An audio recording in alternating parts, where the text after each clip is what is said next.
Assalamualaikum warahmatullahi wabarakatuh. Salam sejahtera buat teman-teman kita semua. Oh iya, ada kata pepatah mengatakan, tak kenal maka tak sayang. Baik, perkenalkan saya Nur Miftahul Jannah atau biasa dipanggil Iif dari SMP Negeri 2 Porong.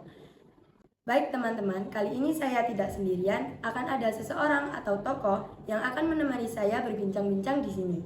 Tokoh ini merupakan sosok yang dikenal oleh banyak orang dan tentunya banyak cerita menarik di dalam hidup beliau yang akan menginspirasi kita semua. Baik, langsung saja kita sapa tokoh inspiratif kita yang banyak didolakan oleh ratusan pelajar SMP Negeri 2 Porong. Beliau adalah Bapak Dr. Andes Marsiman MM. Assalamualaikum Bapak Marsiman. Waalaikumsalam warahmatullahi wabarakatuh. Bapak, bagaimana kabarnya? Alhamdulillah, baik-baik. Bapak Marsiman, senang sekali bisa hadir dalam podcast kita kali ini di tengah kesibukan yang sangat padat. Bapak, dalam acara kali ini kita ingin mengungkap lebih dalam sosok Bapak Marsiman itu seperti apa yang tidak banyak orang lain ketahui. Selain keseharian menjadi seorang guru sekaligus kepala sekolah, apa ada kesibukan lain yang Bapak tekuni saat ini? Oh iya, saya selain kepala sekolah, kebetulan diamanahkan jadi pimpinan redaksi dari majalah Devija yang daya sebarnya itu Sidoarjo dan sekitarnya. Di mengelola itu mengumpulkan naskahnya, mengedit, kemudian cetak, menyebarkannya. Kemudian yang kedua, ya kalau di rumah sebagai kepala masjid yang mengelola bagaimana pelaksanaan pemakmuran masjid di rumah dari mulai TPQ-nya, kemudian orang ustazahnya, kemudian bagaimana imamnya dan sebagainya. Itu ada, kemudian ada saya punya kos-kosan di rumah ini sekarang sedang berjalan dikelola bersama-sama. Bapak, dalam acara kali ini kita ingin siapa sosok yang paling berpengaruh pada diri Bapak Marsiman? Ya, yang menurut saya adalah Rasulullah SAW. Jadi saya setiap habis sholat itu baca kitab banyak yang kami baca, Quran dan sebagainya. Itu yang menurut saya ya manusia paling sempurna ya Rasulullah SAW itu begitu kompleks hidup beliau, tapi kemudian bisa menjadi teladan bagi seluruh umat manusia. Ya, jadi beliau itu luar biasa, tidak kaya, jadi tetapi juga tidak mau kaya. Coba bayangkan kalau punya emas segenggam itu, habis sholat asar beliau bergegas ke ruangan beliau, kemudian diambil emas diberikan para sahabat, tidak untuk dimiliki sendiri. Seperti itu, dan banyak sekali ya dalam hadis-hadisnya yang menyampaikan begitu paripurnanya sikap hidup beliau yang itu patut jadi teladan kita semua. Prestasi apa yang paling berkesan dan membuat Bapak bangga? Saya jujur tidak pernah bangga, karena menurut saya bangga itu agak dekat dengan takabur. Jadi di dalam bisnis saya hanya ada dua kutub, sabar dan syukur. Kalau tidak tercapai satu cita-cita atau sesuatu yang kita idolakan, ya sabar. Jadi kalau dapat syukur. Bangga itu menurut saya tidak ada. Menurut saya ya, bagi orang lain ada monggo. Tapi menurut saya menanamkan pada keluarga juga, anak-anak menurut saya kalau berhasil tidak perlu bangga, tapi syukur saja. Karena keberhasilan itu atas izinnya. Kalau Allah mengizinkan, apapun terjadi. Kalau Allah tidak mengizinkan, apapun tidak terjadi. Jadi keberhasilan kita itu usaha ya, tapi bangga tidak perlu. Menurut saya, bangga itu merasa diri besar. Merasa diri besar itu takabur. Takabur itu dilarang di dalam agama. Jadi jangan pernah merasa besar gitu, karena yang besar adalah Allah. Kalau kita berhasil itu usahanya, tapi diizinkan Allah. Jadi bagi saya banyak sekali kesyukuran yang saya sampaikan ya, yang mungkin berkesan itu adalah ketika saya sudah di SPG dipanggil oleh SMP. Ya, sudah di SPG dipanggil oleh kepala SMP, saya dipanggil dapat beasiswa. Yang baru dulu ketika saya sudah di SPG. Dan kebetulan di SMP itu kalau dulu itu saya kebetulan juga banyak sama seperti kamu, banyak kegiatan. Tapi di SMP-nya dulu tidak seperti sekarang. Dulu pekerjaannya itu membangun sekolah supaya jadi gedung. Dicari batu, dikali sama-sama, bangun fondasinya, kemudian dibangunlah sekolah.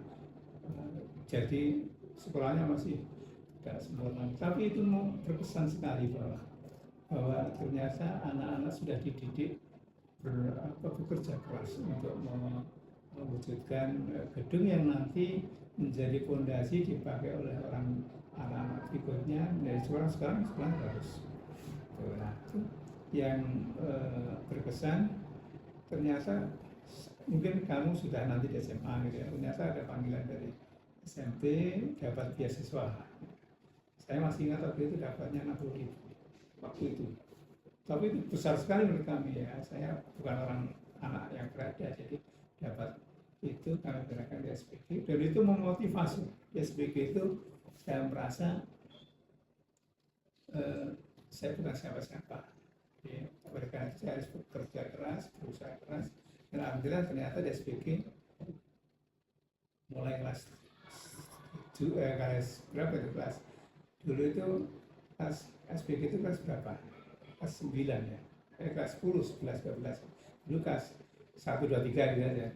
Itu Pak Marsiman ya alhamdulillah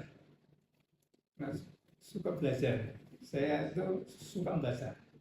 Baca itu dari SD itu suka membaca. Yang kalau di SD, SMP, SPG itu bacaan waktu itu yang tersedia bukan koran yang tersedia di rumah. Di desa itu orang Kompas, bukan saya yang punya tapi desa, dan koran Berita Yuda. Jadi oleh Pak Lurah itu disediakan itu untuk warganya, tapi lebih khusus itu adiknya Pak Lurah itu punya anak. Yang anaknya itu ketika saya membaca koran itu ikut gitu loh, ya, ikut. Jadi kebiasaan baca itu. Jadi sejak itu suka baca koran Kompas yang ada itu dan Berita Yuda. Sampai di SPG itu kebiasaan itu terus berkembang. Jadi di SPG dilelah kok ya ada pilihan ketua OSIS itu kebetulan waktu pilih dari ketua OSIS SPG. Mengembangkan banyak itu, saya kalau pulang itu selalu mampir perpustakaan, pinjam buku, saya bawa untuk dibaca di rumah. Jadi pinjam buku itu banyak, suka karena tidak punya uang kalau beli ya, dipinjam terus kemudian dibaca. Nah ini kayaknya mempengaruhi pemahaman nanti ketika di perguruan tinggi berlanjut di SPG itu juga yang berkesan. Saya pernah terpilih di tingkat kabupaten menjadi pelajar teladan. Waktu itu diadu dengan SMA, SMPP yang secara naluri mestinya tidak gampang. Ternyata alhamdulillah bisa. Dikirimlah ke provinsi. Orang kabupaten di provinsi waktu itu senang banget, tapi ya di tingkat provinsi kalah. Tidak apa-apa bagi kami. Itu memotivasi kami, saya dengan teman-teman untuk lebih berusaha lagi. Akhirnya selesai dari SPG itu, saya tidak tahu kemudian pengen tidak hanya jadi guru SD gitu. Maka kemudian kuliah tapi kuliah di mana? Kuliah kalau di Solo nggak punya biaya, kalau gimana ya sekolah kuliah yang bisa sambil bekerja. Akhirnya saya putuskan ke Surabaya. Surabaya itu kuliah supaya bisa berjalan sambil kerja gitu. Nah ternyata alhamdulillah diterima di 2 perguruan tinggi gitu, yaitu di IKIP dan di SKPLB.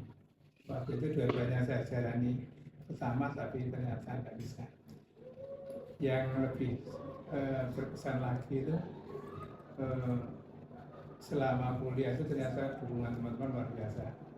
Jadi kalau anakku kalau dulu kuliah itu sambil kerja, jadi saya pernah membina pramuka itu di 7 tempat. Ya kan? Gimana cara ngerti? 7 tempat harus berjalan sementara saya kuliahnya mati. Tapi jalan.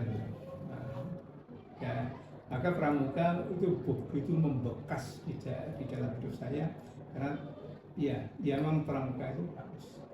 Ya pramuka itu jadikan orang bisa menjadi mandiri. Jadi menurut saya kita tidak usah cari pendidikan ke tempat lain, nantinya pramuka itu dikembangkan dengan dasar dharmanya jadi itu. Kira-kira gitu ya.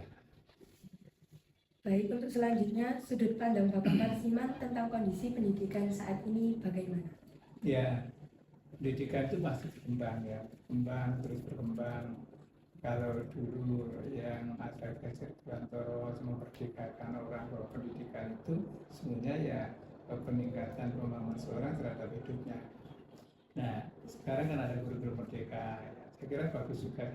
Itu merupakan, tapi ingat itu bukan hal baru. Jadi contoh seperti misalkan diferensiasi itu di zaman Pak Marsiman kuliah itu dia PPSP namanya, ketika saya praktek tahun 89 itu dengan Pak Musta'in dan Pak itu sudah ada diferensiasi. Jadi bahwa setiap kita itu punya perbedaan ya, tidak sama orang itu ya, maka di PPSP betul-betul ada kelas cepat, kelas biasa, kelas lambat. Ya belakangan dikembangkan lagi itu seolah-olah baru. Tapi sebenarnya enggak, itu sudah 40 tahun lalu sudah ada. Jadi perkembangan kurikulum sekarang itu di Indonesia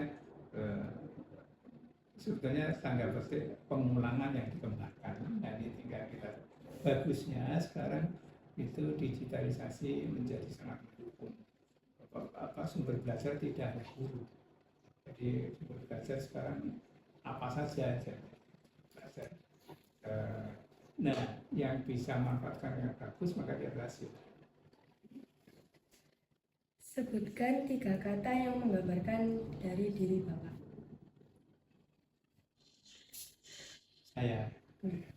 Saya ya satu, optimis. Yang kedua, syukur dan sabar. Cukup hidup. Kalau dapat berhasil syukur, tidak sabar. Sudah itu.